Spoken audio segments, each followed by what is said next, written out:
एकेकाळी शिवसेनेच्या दसरा मेळाव्यात विचारांचं सोनं उठलं जायचं,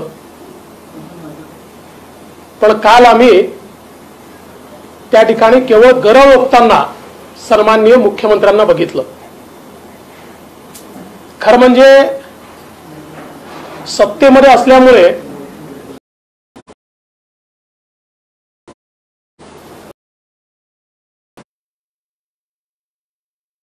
त्यांना या गोष्टीचं कदाचित विस्मरण झालं की जनतेनं भारतीय जनता पक्षाला नाकारलं नाही, जनतेनं काँग्रेस राष्ट्रवादीला नाकारलं आणि शिवसेनेला वर पास केलं. आम्ही जेवढ्या जागा लढलो त्यापैकी जवळपास 70% जागा भारतीय जनता पार्टी जिंकली, शिवसेना 45% जागा जिंकली. त्यामुळे तुम्ही जनतेच्या मतांशी बेईमानी करून सत्तेवर आला. तुम्ही ज्या आविर्भावात सांगताय की जनतेने तुम्हाला नाकारलं, भाजपला नाकारलं नव्हे, जनतेने काँग्रेस राष्ट्रवादीला नाकारलं आणि तुम्हाला वरपास केलं. आणि त्यामुळे हे बेईमानीनं तयार झालेलं सरकार आहे. आणि मला तर असं वाटतं की आता तरी माननीय उद्धवजींनी भाबडेपणाचा मुखवटा उतरवला पाहिजे आणि मान्य केलं पाहिजे की मुख्यमंत्री बनण्याची त्यांची महत्वाकांक्षा होती आणि ती त्यांनी पूर्ण केली.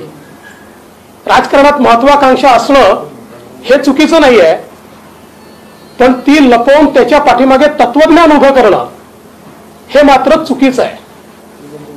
आणि सगळ्यात महत्वाचं असं आहे की समजा दिलेला शब्दच पूर्ण करायचा होता,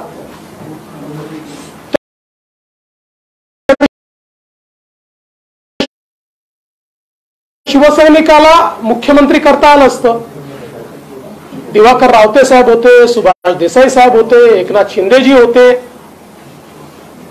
खरं म्हणजे इतिहासात आपण डोकवल्यानंतर लक्षात येतं की जर मुख्यमंत्री व्हायचं नव्हतं तर राणेंना पक्षातनं का बाहेर जावं लागलं? राणेंना काही पक्षप्रमुख व्हायचं नव्हतं, राज ठाकरेंना पक्षातनं बाहेर का जावं लागलं? त्यामुळे ठीक आहे, तुमची महत्वाकांक्षा होती ती तुम्ही पूर्ण केली, पण त्याकरता आता आम्हाला दोष देणं थांबवा. 2 वर्ष तुम्ही मुख्यमंत्री पदावर आहात आणि आता तेच ते सांगून किती वर्ष तुम्ही काढणार आहात?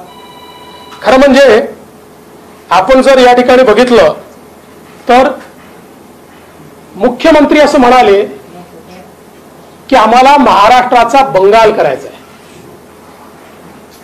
बंगाल करायचं आहे म्हणजे काय करायचंय? ज्या बंगालमध्ये युनियन बाजीमुळे आणि एक्स्टॉर्शनमुळे एकही उद्योग टिकलेला नाही, जो कोलकाता देशाची आर्थिक राजधानी होता, त्या कोलकातामध्ये आज अवस्था काय आहे?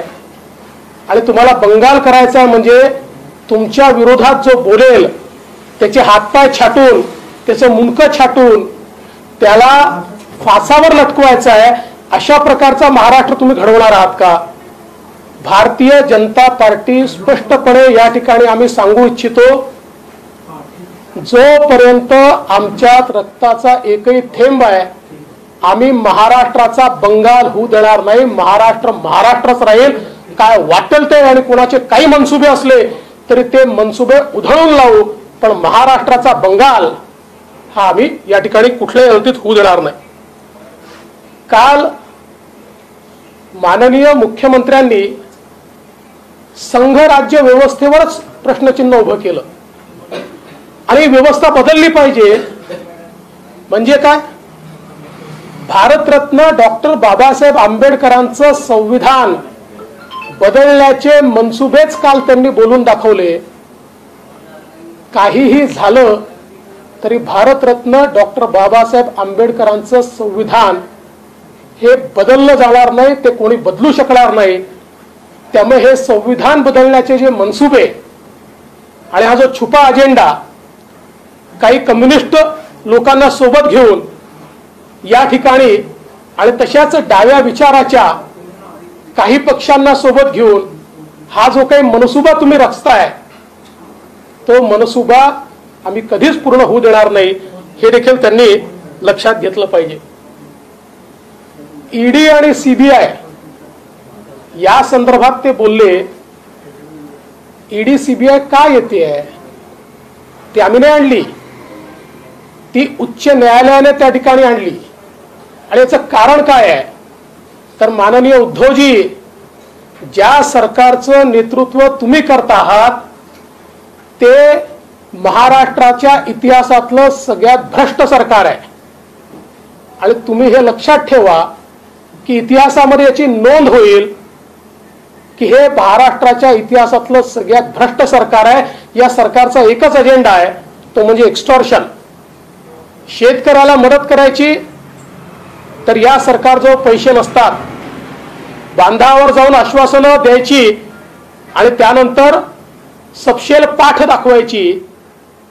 या ठिकाणी शेतकऱ्यांना संपूर्ण कर्जमुक्त करतो म्हणून सांगायचं आणि त्यानंतर पाठ दाखवायची आणि केवळ कारणं सांगायची. त्यामुळे या ठिकाणी ईडी सीबीआय याकरता आली की जो भ्रष्टाचार चाललेला आहे, मला तर असं वाटतं की राज्याचे प्रमुख म्हणून या ठिकाणी IT विभागाच्या रेड्समधनं जे त्यांनी सांगितलेलं आहे, तुम्हाला झोपच यायला नको की राज्यामध्ये इतकी प्रचंड अशा प्रकारची दलाली चाललेली आहे. आणि खरं म्हणजे दलाली तर आता या स्तरावर पोचली आहे की काही मंत्र्यांकडे ITच्या रेडमध्ये असं लक्षात येत आहे की काही मंत्र्यांकडे वसुलीचं सॉफ्टवेअर तयार केलेलं आहे आणि त्यातनं अलर्ट घेतले जातात कोणाकडनं किती वसुली करायची आहे. हे या ठिकाणी जर चालत असेल तर या महाराष्ट्रामध्ये खऱ्या अर्थानं ईडी सीबीआय ही येणारच आहे. त्यामुळे ईडी सीबीआय याचं भय कोणाला असेल? ज्यांनी या ठिकाणी काही केलं असेल त्याला भय असेल. मी तर अतिशय स्पष्टपणे सांगतो, माननीय आमचे पंतप्रधान नरेंद्र मोदीजी हे एजन्सीजच्या वापराच्या पूर्णपणे विरोधात आहेत आणि ते कधीही एजन्सीजचा गैरवापर करू देत नाहीत. ते एजन्सीच्या कामात मध्येही येत नाहीत आणि त्यांना राजकीय वापराकरता कधी त्यांचा वापरही करत नाही. अन्यथा जर एजन्सीचा वापर हा जर केला असता तर तुमचं अर्ध मंत्रिमंडळ आज जेलमध्ये असतं. पण आम्ही लोकशाहीवर विश्वास ठेवणारे लोक आहोत, त्यामुळे अशा प्रकारे जसं मागच्या काळामध्ये काँग्रेस आणि त्याच्या सोबतच्या पक्षांनी एजन्सीचा दुरुपयोग केला तसा दुरुपयोग आम्ही कधीच करणार नाही, आमचे नेते करणार नाहीत. पण एक गोष्ट निश्चित आहे, भ्रष्टाचार खणून काढल्याशिवाय मोदीजी स्वस्थ बसणार नाही. जे भ्रष्टाचारी असतील त्यांनी घाबरायचं आणि जे भ्रष्टाचारी नसतील त्यांनी घाबरण्याचं कारण देखील नाही. एकूणच कालच्या मेळाव्यामध्ये न विचार होता न सोनं होतं. कालच्या मेळाव्यामध्ये केवळ मुख्यमंत्र्यांचं फ्रस्ट्रेशन हे त्यांच्या तोंडून बोलत होतं आणि असंघाशी संघ केला की अशाच प्रकारचं फ्रस्ट्रेशन होईल आणि अशाच प्रकारचं वक्तव्य या ठिकाणी निघेल. आणि म्हणून मी केवळ एवढंच सांगतो, भारतीय जनता पार्टीला नामोहरम करण्याचा तुम्ही कितीही प्रयत्न केला तरी आमचा जो पायवा आहे तो इतका भक्कम आहे की त्याच्या भरोश्यावर आम्ही उभेच राहू. आणि म्हणून तुम्ही सत्ता वापरली, पैसा वापरला तरी देखील या ठिकाणी नंबर 1 चा पक्ष भारतीय जनता पक्षच होतो, हे आपण लक्षात घेतलं पाहिजे. एक मिनिट पहिले मराठीमध्ये प्रश्न पुढच्या 22 महिन्यामध्ये 331 पत्र मुख्यमंत्र्यांना दिले. माहिती आता हा विषय नाही. सरकार पाडून टाकवा आणि छापा टाकून काटा काढण्याचा प्रयत्न होता असं टीका केली. सरकार पाडून दाखवा असं जे ते दरवेळेस म्हणतात, ज्या दिवशी पडायचं आहे ना त्या दिवशी समजणार नाही. एवढंच सांगतो की आम्हाला त्याच्यामध्ये आत्ता इंटरेस्ट नाही. आम्हाला जनतेच्या प्रश्नांमध्ये इंटरेस्ट आहे. आणि मी तुम्हाला सांगतो, सरकार पाडून दाखवा, पाडून दाखवा. अरे काम करून दाखवा, जनतेचे प्रश्न सोडवून दाखवा, शेतकऱ्यांना दिलासा देऊन दाखवा, शेतकऱ्यांशी संवाद करून दाखवा, शेतकऱ्यांची भेट घेऊन दाखवा. सरकार मिळालंय ना, नुसत्या या ठिकाणी पाडून दाखवा, पाडून दाखवाच्या गर्जना काय करता, एकदा चालून तर दाखवा. त्यांनी तुम्हाला सत्तापासून म्हटलेलं आहे, मोठा पक्ष म्हणतात पण उमेदवार उपरे आणतात भाजप, असंही त्यांनी म्हटलंय. पंढरपूर झालं, आता याचं उत्तर हे कालच आमच्या अध्यक्षांनी दिलं आहे. त्यांचा अर्धा पक्षच उपऱ्यांच्या भरोश्यावर तयार झालाय. त्यांनी आम्हाला सांगावं, अरे उमेदवार नव्हतं म्हणून आम्ही उमेदवार दिलेत त्यांना, त्यामुळे त्यांनी आम्हाला सांगावं. सर, त्यांनी एनसीपीच्या रेडवर पण बोलले आहे आणि म्हटलंय की महाराष्ट्रातच फक्त होत आहे काय सगळं. खरं म्हणजे एखाद्या मुख्यमंत्र्यांना याचा आनंद झाला पाहिजे की ड्रग्सच्या विरोधात एक मोठी लढाई या ठिकाणी लढली जाते. मुंबईमध्ये ड्रग्सचा विळखा हा हळूहळू वाढू लागलेला आहे आणि अशा परिस्थितीमध्ये आमची जी युवा पिढी आहे, या युवा पिढीला बर्बाद होण्यापासून वाचवायचं असेल तर ड्रग्सच्या विरुद्ध लढाई ही लढावीच लागेल. माझा त्यांना सवाल आहे, तुम्ही कोणाच्या बाजूने आहे ठरवा, ड्रग्स सप्लाय करणाऱ्याच्या बाजूला, ड्रग्स वापरणाऱ्याच्या बाजूला की ड्रग्सच्या विरोधात कारवाई करणाऱ्यांच्या बाजूला. आज कल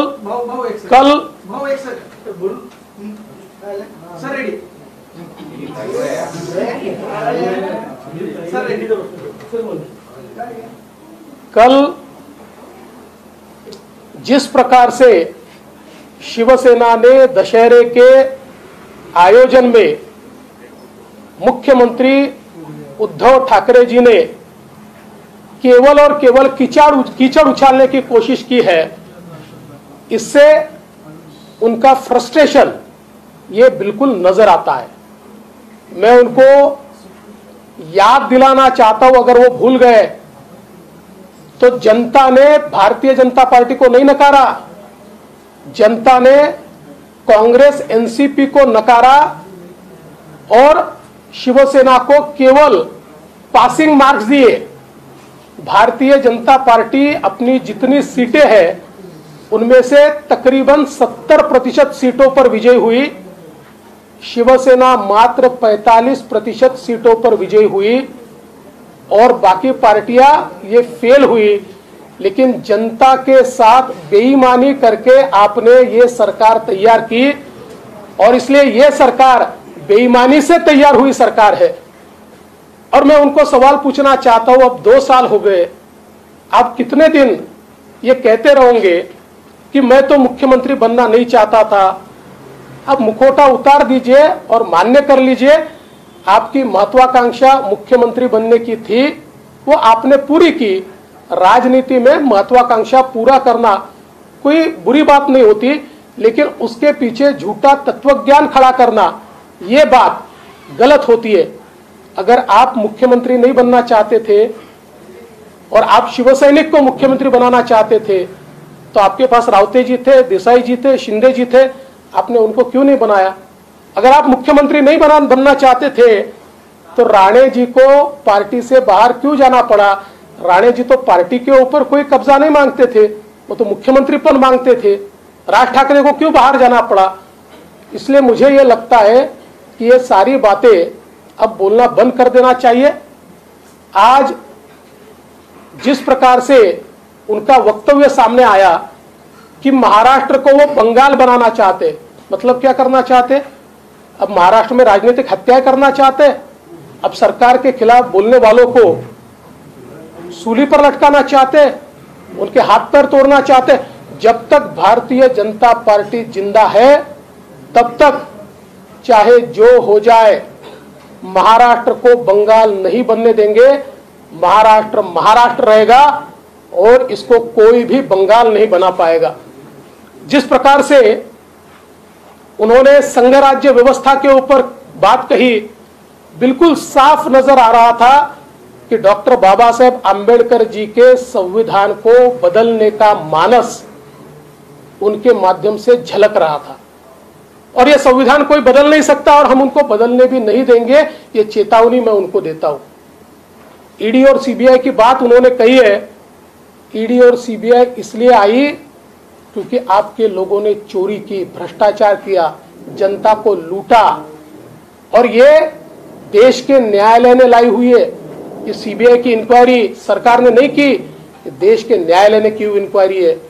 एक बात मैं निश्चित रूप से कहना चाहता हूं कि महाराष्ट्र के मुखिया के रूप में उनको तो इस बात पर विचार करना चाहिए और चिंता करनी चाहिए कि आईटी की रेड्स में जिस प्रकार की दलाली महाराष्ट्र में मिली है, शायद महाराष्ट्र के इतिहास के सबसे भ्रष्ट सरकार के मुखिया के रूप में उनका नाम दर्ज होगा। इतना भ्रष्टाचार इससे पहले महाराष्ट्र में कभी भी नहीं देखा गया और यह सीबीआई रेड से सामने आ रहा है। और इसके ऊपर चिंता करने की जगह आप किसको बचाना चाहते हो? एनसीबी के बारे में जब वो बोलते हैं और ड्रग्स के ऊपर बोलते हैं तो मैं सवाल पूछना चाहता हूं, आज ड्रग्स एक ऐसा कैंसर है जो हमारे युवाओं को एक प्रकार से ग्रसित कर रहा है। आप ड्रग्स बेचने वालों के साइड से हो, ड्रग्स कंज्यूम करने वाले साइड से हो, या ड्रग्स को जो लोग नष्ट करना चाहते हैं उसके साइड से हो, इसका फैसला एक बार वो कर ले। मैं उनको इतना ही कहना चाहता हूं, हमारे प्रधानमंत्री जी और हमारी केंद्र की सरकार कभी भी एजेंसीज का दुरुपयोग नहीं करती। एजेंसीज का दुरुपयोग इससे पहले होता था, प्रधानमंत्री जी कभी भी इसका दुरुपयोग नहीं होने देते। अगर इसका दुरुपयोग होता तो आपका आधा मंत्रिमंडल जेल में होता, ये आप समझ लीजिए। लेकिन हम लोकतंत्र में विश्वास करने वाले लोग हैं और प्रधानमंत्री जी ये एथिकल पॉलिटिक्स करते हैं, इसलिए